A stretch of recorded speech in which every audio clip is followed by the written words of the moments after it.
How you doing, guys and gals? This is Doug Wilson from Yellowhawk Custom Outdoors. I just finished up a leather loop doing some tooling. I know it looks pretty busy. I think the design came out really nice. The big thing to remember with tooling is take your time, make sure everything lines up evenly, and make sure every smack of that hammer has the same pressure, and you'll get the same design, you know, time after time after time. You know, the same pressure, the same indentation in the leather. Anyway, this video is going to be something different. This is something that guys are asking me about, so I'm going to do it today. I'm going to show you everything right here. I thought I would talk about bushcraft knives. All different types. My favorites, the steels, the grinds, the edges, and whatnot. So if you guys stay tuned, after the introduction, we'll get right to it.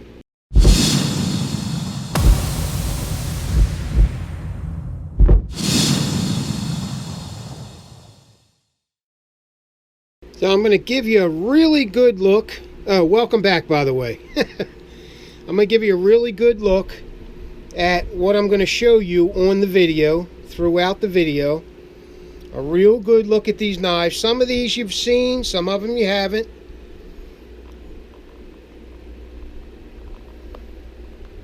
And I'm going to show them to you one by one. And basically, the point of this video is to show you a bunch of different bushcraft knives, and then I'll give you some, you know, some of my thoughts on the steels and the grinds and whatnot. Okay, one more pass. There's a dark timber bushcrafter there.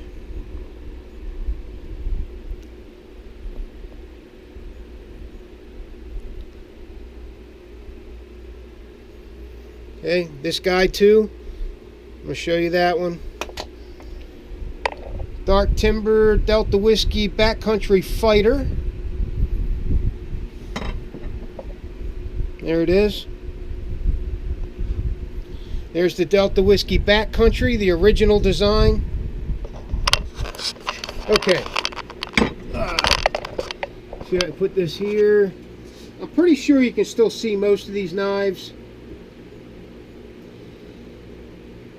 I'm going to start picking them up, and I'm going to show you what they are. Now, I hope I remember the name of all these. Okay, here's the first one, and these are in no particular order. I just want to show you a bunch of nice knives. Most of these are custom knives, at the very least stock removal. Here's a production knife. This is a Mora Craftline High Q. They don't sell this one anymore, but it's very close to the Mora Companion. Real thin blade, high carbon steel, extremely comfortable ergonomic handle. I mean, if this handle isn't comfortable in your hand, you're not a human being. So that's the Mora High Q. It's got, you know, like a red hilt, you know, red bolster, and a gray grippy handle. Okay, there's that one. This is my favorite Mora, this one right here. This is a woodworking maniac. You can't get a whole lot of hard work out of it, but anything up to light hard work is fair game for this knife. It's got a traditional Scandi grind, which goes down to a 0-degree bevel. That means there is no secondary edge bevel on this. It goes from the grind, the top here, the top of the grind, all the way down to the tip. So the actual cutting edge is very thin.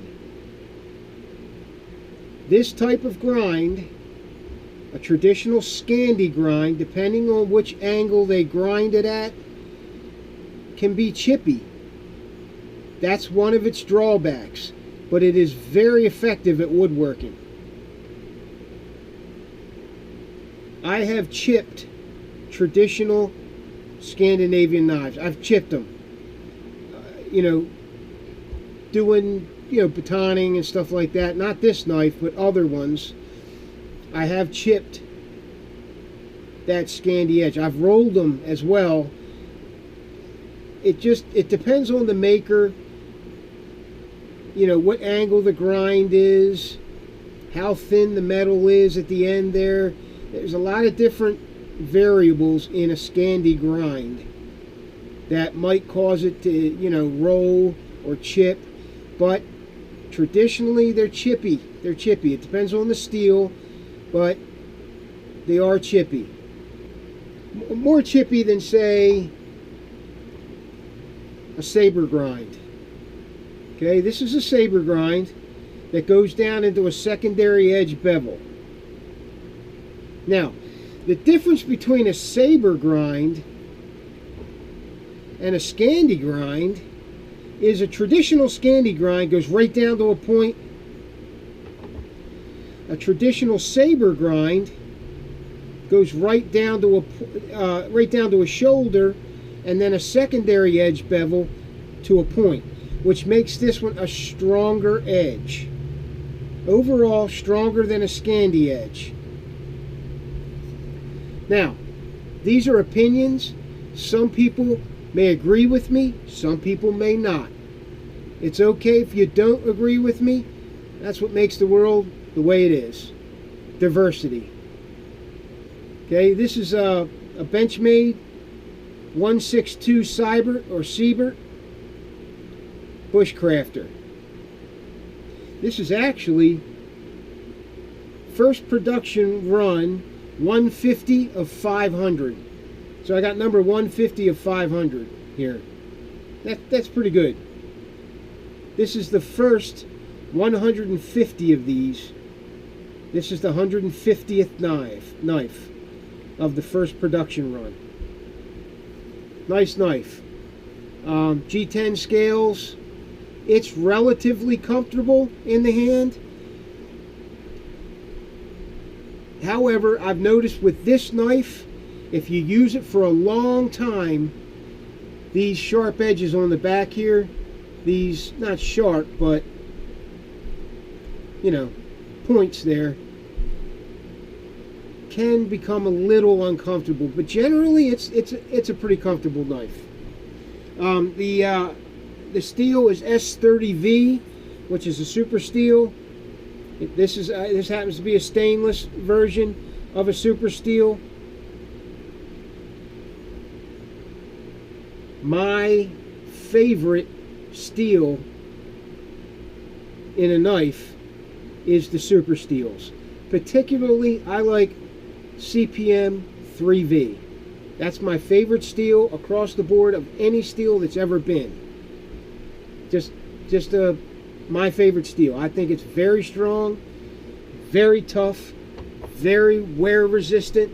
It just fits my needs perfectly. That's why I had this knife built out of CPM 3V, because this knife, the Delta Whiskey Backcountry, is intended to be an all-around bush knife, backcountry, wilderness knife, that if you could only take one tool, you could take this and you'd be fine. This is my go-to blade in the bush. This is what I do most of my hard work with, and a lot of my smaller tasks. However, I carry 3 knives in the bush. Not just a big one. I carry a medium size and then a smaller one as well. And then usually a necker. Okay. Next one. This is a Tops Bob. Now notice this Tops Bob has G10 scales. The G10 scales, the handle, is thinner than the micarta scale version. As far as toughness and comfortableness in a handle, G10 and micarta are pretty much the same. I think G10's got micarta on impact resistance, because I tell you, I've taken this knife right here. This is a Mike Wallace Spear 2. I've taken this knife in the sheath and pounded in steaks with it right here. Okay, and you can just see where the dimples are in it, but I tell you, you can hardly see any damage at all. It's barely there. And I smack tent steaks in with this, so I know G10 is tough. And I smack it through ice because I'm out there in the winter sometimes. So next knife. All right, this is an 01 tool steel. I'm trying to remember what it's called. Spyderco Bushcrafter? Yeah, the Spyderco Bushcrafter. 01 tool steel. Very comfortable knife. Traditional Scandi grind. Doesn't look like it has a secondary edge bevel on it. However, you can't tell with my knives because either I changed them or I bought the knife secondhand and the guy that I bought it from changed the edge bevel or whatnot. I believe these come with a traditional Scandi grind without a secondary edge bevel. So 01 tool steel, traditional Scandi grind. If it's thin at the end, it's going to be chippy. You could roll it, but easier to sharpen. You know, if it's 01 tool steel or some other forgeable steel, easy to sharpen in the field. You know, this is an all-around very comfortable knife. Micarta scales, beautiful knife, very comfortable. The palm swell fills up your hand real well. So that's the Spyderco Bushcrafter. Nice 90-degree spine. This is everything a bushcraft knife should be, right here. Very expensive. I think they're upwards of $300 for this knife. Very expensive. This one here, this is the Yellowhawk Customs original BMF2, basic multifunction. The original BMF2, micarta scales, 01 tool steel. Now, I kind of redesigned this knife off of the old French Trapper design, French Trader design, and I know a lot of guys have done that, but when I designed this knife, almost all of the ones on the market had a traditional Scandi grind, and that was it. Either it had a secondary edge bevel or it didn't, but it was a Scandi grind, most of them. Well, I figured I like saber grinds, so I made this with a saber grind. I changed the grind geometry of most of the ones on the market. It's got a 90-degree spine. You know, it's between a saber and a Scandi, but it's more of a saber grind. This is a well-made knife. I got about 10 of these left from the original batch, from the original lot of, I think, 50 knives. I got 10 of these left. If you're interested in something like this, I sell a Yellowhawk custom sheath on this knife on my eBay listings. 90-degree spine, non-aggressive thumb jimpings, only a few there just to give you a little more grip. Fisheye pin and tube hardware, brass lanyard hole. It's a nice knife. It is well built, no frills. Looks just like the PLSK1, I know it does. But this has got a different grind, or it did at the time. Now they got a PLSK1 with this type of grind. So, there's that one. This is the LMF1. This one is redesigned after the Ray Mears Woodlore knife.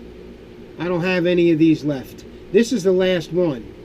If you're interested in this knife, I'll build a sheath for it and sell it to you. But this one has some, you know, little scratches because I've used it. It comes with a secondary edge bevel Scandi grind. Micarta scales, nice knife.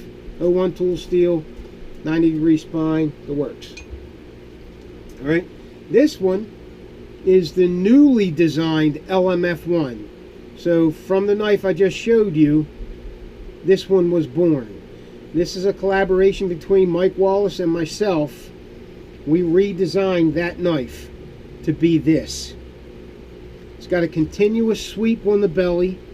I love knives with bellies. I always have. My buddy Bob Bieshke turned me on to knives with bellies when I was probably in the Army, maybe before then. And I've been in love with them ever since, because I think they're very effective in the bush, especially for smaller woodworking tasks. Skinning too. This knife will skin better than most straight edge or traditional geometry hunters, hunting style knives. LMF1. This is a jig textured G10. 90-degree spine, 5/32 inch thick. Compression tubes for the pins. Just a badass saber grind. Now, one thing I want to say about grinds. In my opinion, the grind of the knife, okay, the actual grind of the knife is not as important as the actual edge grind that you have on it. That's why with most of my working knives, I put what I call a 20-degree low-shouldered convex edge. And basically what it is you got a convex edge is like this. Okay, that's a convex edge. Kind of slopes down. This is the point right here. Convex edge. You got a V edge. It's somewhere in between that. So that in the field, you can sharpen that edge easier than a convex edge. But overall woodworking, it is the best for me. That grind that I put on my knives is the best for me. And I've taught other people how to do it. It's not difficult. It's easiest to do on like a work sharp, but you got to hand grind. And you got to work toward the top of the wheel where the belt is tighter. If you work in the middle, that belt's going to want to completely convex that edge. Okay, so you got to be, it's a careful edge. But in the field, it's field sharpenable, easier than a regular convex grind, which can be difficult for some guys. Okay, what else we got here? I'm going to show these real quick.